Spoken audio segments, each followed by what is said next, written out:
ప్రేక్షకులందరికీ నమస్కారం. ప్రస్తుతం మన స్టూడియోలో ప్రముఖ ఆధ్యాత్మికవేత్త, ఆస్ట్రాలజర్, దత్తాత్రేయ గణపతి ఉపాసకులు మురళీధర్ శర్మ గారు ఉన్నారు. జూన్ నెలలో సింహరాశి వారికి ఎలా ఉండబోతుంది ఈ విషయాన్ని గురుగారిని అడిగి తెలుసుకుందాం. నమస్కారం గురుగారు. మహాదేవ. జూన్ నెలలో సింహరాశి వారి పరిస్థితి ఏంటి గురుగారు? ప్రజెంట్ గ్రహస్థితి బట్టి వీళ్ళకి ఎలాంటి ఫలితాలు ఉండబోతున్నాయి? వీరికి గ్రహస్థితి అని కానీ గోచార రీత్యా అనేటువంటిది కానీ పట్టించుకోవాల్సినటువంటి అవసరం లేదు. ఎందుకు అంటే వాస్తవానికి ఆ విధంగా వీరు ఉండాలి. ఒక సింహరాశి అన్నప్పుడు అయ్యో సింహరాశి అనగానే వాళ్ళు సింహం అయిపోరు. కానీ నేను చెప్పే పాయింట్ ఏంటంటే ఎంతో కొంత ఆ విధమైనటువంటి మనస్తత్వంతో ఉండాలి. సింహం ఏం చేస్తుంది? ఓ జింకనో ఓ దుప్పినో దేన్నో వేటాడుతుంది, తింటుంది, అక్కడ వదిలేసి వెళ్ళిపోతుంది. అదంతే. అది కొట్టిన దెబ్బకు 10 జంతువుల కడుపులు నిండుతుంది. 10 జంతువులు కాదు 15 జంతువులు వచ్చి నక్కలు తోడేళ్ళు పీక్కొని తింటవి. ఇక అది వాటికి పరిస్థితి వేరు. ఇది ఒక్కసారి అది తింటుంది, వెళ్ళిపోతే సపరేట్ కూర్చుంటుంది. తన కడుపు నిండింది, అక్కడ పక్కకు పోయి కూర్చుంటుంది. ఇవి 10 జింకలు వచ్చి ఇవి తింటూ ఉన్న దుప్పులు లైక్ ఇవన్నీ ఏం తింటూ ఉన్నా కూడా పట్టించుకోదు. ఇక తన ఆకలి తీరిపోయింది, హ్యాపీగా పోయి పక్కకు కూర్చేసుకుంది. ఎప్పుడైతే సింహరాశి వారు చెప్పుడు మాటలు వింటారో, ఏది సత్యము ఏది అసత్యమని గ్రహించరో, ఏది ధర్మము ఏది అధర్మమో గ్రహించరో, ఎప్పుడైతే ఈ చెంచా కొట్టే వాళ్ళ మాటలే వింటూ ఉంటారో మీ జీవితం మొత్తము కూడా ఎక్కడికో, ఇప్పుడు అదేదో మిమ్మల్ని ఎక్కడికో తీసుకెళ్ళాలని కూడా మీరు అక్కడికి రారు అన్నట్టుగా అయిపోతుంది వీరి పరిస్థితి. నిజంగా ఇప్పుడు వీరు అడగొద్దు. ఫస్ట్ వాడేమంటాడు నా గురించి, వీడేమంటాడు నా గురించి, ఎవరైనా ఏమైనా ఓహో అవునా కడుపులో పెట్టుకుంటారుగా. ఈ పగ దొరికినప్పుడు అసలు పాయింట్ వదిలేసి ఆ పాయింట్ తీసుకొస్తారు. ఈ 1 ఇయర్ క్రితం 2 ఇయర్ క్రితం జరిగింది విన్నారా? మొన్న ఒక చిన్న వేరే తెలిసినటువంటిది ఒక గొడవ. అందులో ఒక ఆయనది పాపం మీనరాశి, ఒకటిది సింహరాశి. అక్కడ చిన్న ఆర్గ్యుమెంట్ జరిగింది. అందులో అతను తప్పేం లేదు, మీనరాశి వారిది. సో సింహరాశి వారు ఏమంటారు, ఏమ్రా నువ్వేం మాట్లాడుతున్నావురా, నువ్వు పలానా రోజు పలానా పని చేసినావు గుర్తుందా, నువ్వేమో ఇక్కడ పెద్ద నీతులు చెప్పడానికి వస్తున్నావా, పలానా రోజు పలానా పని ముచ్చట ఇక్కడ ఎందుకు, ఇక్కడ జరిగిన పాయింట్ ఇది, దీని గురించి కదా మాట్లాడాలి. ఎప్పుడో వాళ్ళ ఇంట్లో జరిగిన పర్సనల్ విషయం మనం ఇక్కడ ఎందుకు మాట్లాడతాం? ఇగో ఇట్లా మాట్లాడి ఎదుటి వ్యక్తులను అది చేస్తారు, డౌన్ఫాల్ చేసేస్తారు. ఇవి దీనివల్ల ఏంది, మీ జాతకరీత్యా మంచి యోగాలు మీరు పొందే సమయానికి మీ బిహేవియర్తో మీరు పోగొట్టేసుకుంటారు. సాక్షాత్తు అమ్మవారు మీకు 1,00,000 రూపాయలు ఇచ్చే అటువంటి దగ్గర దాకా వచ్చిన సందర్భాలలో ఈ మీ బిహేవియర్కు వెనక్కి తీసుకొని వెళ్ళిపోతుంది. వాడు దురదృష్ట దేవత మంచి ఫ్రెండ్స్ రా అన్నట్టుగా అదేదో సినిమాలో ఆ విధంగా ఉండకండి. ధైర్యంగానే ఉంటారు, బట్ చెప్తున్నా జెన్యున్గా ఉండండి. ఏది సత్యం, ఇది సత్యమా, ఇది సత్యం, ఇది అసత్యమా, ఇది అసత్యం, అంతే. సో ఒక్కటే చెప్తున్నా, చెప్పిన మాటలు మీరు వినద్దు. ఇదే మీకు ఏనుగు చెవులలాగా పెట్టుకొని వింటారు. ఈ చెప్పిన మాటలు వినకండి దయచేసి చెప్తున్నా. దీనివల్ల కొన్ని లైఫ్లు పోయే పరిస్థితి ఉంది. అవసరం లేని వ్యక్తులకు మనము ప్రాధాన్యం ఇచ్చే పరిస్థితి ఉంటుంది. ఏం చేయరు కనుక కొంచెం అబ్జర్వ్ చేసుకొని ఉండండి. లగ్నాత్ కుజుడు వస్తున్నాడు ఈ నెలలో, లగ్నాత్ కేతువు, సో సప్తమ రాహువు, కుజుని సప్తమ దృష్టి, అష్టమ దృష్టి, చతుర్థ దృష్టి, స్థాన చలనాలు, ప్రదేశ మార్పులు, 11వ భావంలోకి గురువు, అష్టమ భావంలో శనైశ్వరుడు. మ్యారిటికల్ లైఫ్ ఏదో ఒక అవకాశము, మంచి అవకాశమా చెడ్డ అవకాశమా అనేది ఆలోచించుకోండి. ఏదో అవకాశం దొరికింది కదా అని చెప్పి స్టెప్ తీసుకోకండి. అది మంచిదా చెడ్డదా అని ఆలోచించుకొని ముందుకు వెళ్ళండి. వివాహం కాని వారికి ఖచ్చితంగా వివాహం జరిగేటువంటి పరిస్థితి ఉంది. కానీ మీ వ్యక్తిగత జాతకంలో నడిచేటువంటి అంతర్దశలను చూసుకోండి, మహాదశలను. సప్తమ భావము పంచమ భావం చూసుకొని ముందుకు వెళ్ళండి. కొంత వైరాగ్యం కానీ ఇదంత ఏంది అనేటువంటి విధంగా వైరాగ్య ధోరణి ఉండేటువంటి పరిస్థితి ఏర్పడుతుంది. లగ్నాత్ కేతువు ప్రతి దాని మీద ఇంట్రెస్ట్ పోవడం కొంత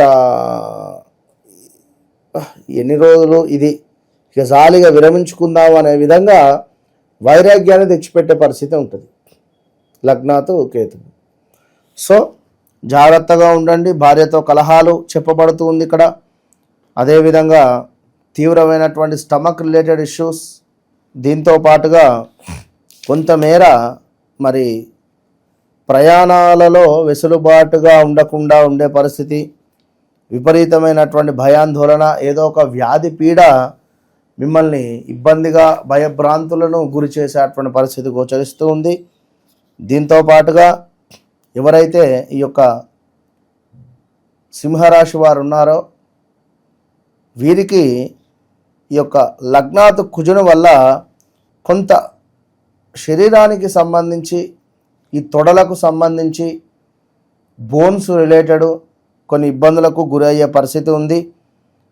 అదేవిధంగా తీవ్రమైనటువంటి కోపంగా ఉండడము, కోపం రావడము, అదేవిధంగా రహస్యంగా కొన్ని విషయాలు జరపడము, మోసపూరితమైనటువంటి చర్యలు చేయడము, అదేవిధంగా వ్యవస్థ యందు కొంత మనకు ఈ యొక్క ఉద్యోగంలో ఇబ్బందికరమైనటువంటి సిచ్యువేషన్స్, రుణ బాధలు కలిగేటువంటి పరిస్థితి ఉంది. ప్రతి మంగళవారము కూడా ఉపవాసం ఉండి సాయంత్రము ఈశ్వరుని యొక్క ఆలయాన్ని సందర్శించి ఈశ్వరునికి దీపారాధన చేసి అభిషేకాది కార్యక్రమాలు చేసుకొని ఇంటికి వచ్చి భుజించండి.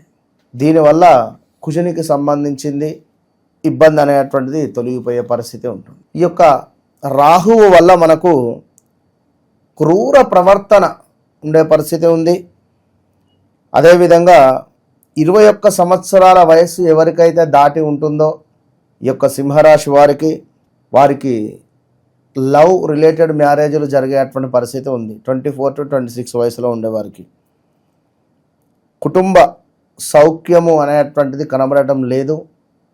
సో భార్యాభర్తలలో కలహాలు అయితే గోచరిస్తున్నాయి. మంచి ఉద్యోగం అయితే కనబడుతుంది. ఇది ఒక్కటి మాత్రం ఉంది. ఉద్యోగం ఉంటే ఏం లాభం, ఇంట్లో ప్రశాంతమైనటువంటి వాతావరణం ఉండాలి కదా. సో ఇంట్లో ఒకవేళ కుక్కను పెంచుతున్నారు అనుకుంటే దాన్ని ఎక్కడైనా అప్పచెప్పండి, ఎవరికైనా ఇవ్వండి. ఈ సమయంలో మంచిది కాదు. శనివారం నాడు ఖచ్చితంగా కూడా కొబ్బరికాయను కానీ బాదం కాయను కానీ ఎక్కడైనా పారుతున్నటువంటి నీటిలో వదిలేసేటువంటి ప్రయత్నం చేయాలి సింహరాశి వారు. అదేవిధంగా ఇంకనూ సింహరాశి వారిని చూసుకున్నట్టయితే ఒక స్థిరమైనటువంటి ఆలోచన అనేటువంటిది, స్థిరమైనటువంటి ప్రవర్తన కానీ ఆలోచన కానీ కనబడటం లేదు సింహరాశి వారికి. సో ప్రవర్తనను ఆధ్యాత్మికతకు సంబంధించినటువంటి కార్యక్రమాలు కానీ ఆధ్యాత్మికతకు సంబంధించినటువంటి విషయాల్లో కానీ ఎక్కువగా మెడిటేషన్ చేయడం కానీ, పిల్లులకు ఆహారాన్ని పంచడం కానీ, అదేవిధంగా కోతులకు అరటి పండ్లు పంచడం ద్వారా శత్రునాశనము, ధన సంబంధించినటువంటి విషయాలలో శుభము కలిగేటువంటి పరిస్థితి గోచరిస్తూ ఉంది. కొంతమేర లగ్నాత్ కేతు ఉండడం వల్ల పెరాలసిస్ కానీ, కొంత మెదడులో రక్తానికి సంబంధించినటువంటి ఇబ్బందులు, వ్యాధులు వచ్చేటువంటి పరిస్థితి ఉంది. జాగ్రత్తగా ఉండండి. అదేవిధంగా మీకు కూడా మూత్రాశయానికి సంబంధించినటువంటి వ్యాధులు వచ్చేటువంటి పరిస్థితి అయితే గోచరిస్తూ ఉంది. సో సింహరాశి వారు నాన్ వెజ్ కానీ ఆల్కహాల్ కానీ అలవాటు బాగా ఉన్నట్టయితే తక్కువ చేసుకునే ప్రయత్నం చేయండి. కొంత మనకు కిడ్నీకి సంబంధించింది, అదేవిధంగా మూత్రాశయానికి సంబంధించినటువంటి వ్యాధులు మీకు ఇబ్బందిగా మారబోతున్నాయి. దీంతో పాటుగా హార్ట్ రిలేటెడ్ కూడా ఈ రాబోయే సంవత్సరంన్నరలో ఏదో ఒకటి ఇబ్బంది జరిగే ఛాన్సెస్ ఉన్నాయి. సో చాలా అంటే చాలా జాగ్రత్తగా ఉండండి. ఎవరిని నమ్మకండి. ఇందాక మొట్టమొదటి చెప్పాను, ఎవరిని మాటలు కూడా మీరు విని తొందరపడి నిర్ణయాలు తీసుకోవద్దు. ఇప్పుడు ఎవరో ఒక మాట అన్నారు, ఫలానా వ్యక్తిని మీతో అన్నారు, మీరు ఎంబడే వారికి ఫోన్ చేసి అడగడం వల్ల మీకు వారికి కట్టింపు. ఇలాంటి పనులు చేయకండి, విడిచిపెట్టండి. మెగాస్టార్ చిరంజీవినే ఎన్నో తిట్టిరు. శ్రీరామచంద్రుల వారినే తిట్టినటువంటి సమాజం ఇది. అట్లా అని చెప్పి రాముడు వచ్చి అడిగిందా, చిరంజీవి వచ్చి అడిగిందా? ఓపికగా ఉండండి, మీకంటూ ఒక స్థాయి పెరుగుతుంది అనేటువంటి భావనలో ఉండండి. వివాహం కాని వారికి వివాహం జరుగుతుందని చెప్పడం జరిగింది. సో విదేశీ ప్రయాణాలు ఒకటి చూసుకోండి. ఇంకా ఏమైనా మీకు మీ పర్సనల్ డీటెయిల్స్ కోసం తప్పకుండా నాకు అప్రోచ్ కండి, మంచి విషయాలను నేను చెప్తాను. ఓవరాల్గా జూన్ నెలలో సింహరాశి వారికి ఏ విధంగా ఉండిపోతుంది, ఎలాంటి జాగ్రత్తలు తీసుకోవాలి, చాలా బాగా వివరించారు గురుగారు. మీరు చేస్తున్నటువంటి పనికి తగినటువంటి ఆదాయం లేక ఇబ్బంది పడుతున్నారా, లేదా ఆరోగ్యము సరిగా లేక బాధపడుతున్నారా, డబ్బు ఎంత వస్తే అంత ఖర్చు అవుతుందా, సమాజంలో పేరు ప్రఖ్యాతలు లేక ఇబ్బంది పడుతున్నారా, సొంత ఇంటి కళ, అదేవిధంగా విదేశీ ప్రయాణం, పిల్లలకు చక్కటి చదువు, శత్రువుపై విజయం, అదేవిధంగా వివాహ ప్రయత్నాలు 100% సక్సెస్ అవ్వడానికి, అదేవిధంగా కొంత మేర ఆకస్మిక ధనప్రాప్తికి, చక్కటి పుణ్యాన్ని పొందడానికి, వృత్తిలో అద్భుతమైనటువంటి పేరు ప్రఖ్యాతలు, చక్కటి వృత్తి రావడానికి, జాబ్ రిలేటెడ్ ఇష్యూస్ ఉన్నా, మంచి జాబ్ పొందాలి అనుకున్నా, చేసేటువంటి వ్యాపారంలో అద్భుతమైనటువంటి లాభాలు రావాలన్నా, విదేశీ ప్రయత్నాలైనా కూడా అన్నిటికీ ఒకటి సర్వసిద్ధి బ్రాస్లెట్. ఇప్పటి వరకు కూడా ఎవరు ఎక్కడ చెప్పని విధంగా మన ఓన్ ప్రొడక్ట్ ఇది. ఈ సర్వసిద్ధి బ్రాస్లెట్లను ఎవరైతే ధరిస్తారో వారికి అద్భుతమైనటువంటి result with in 41 to 3 months వస్తుంది. ఇది 100%. All the best.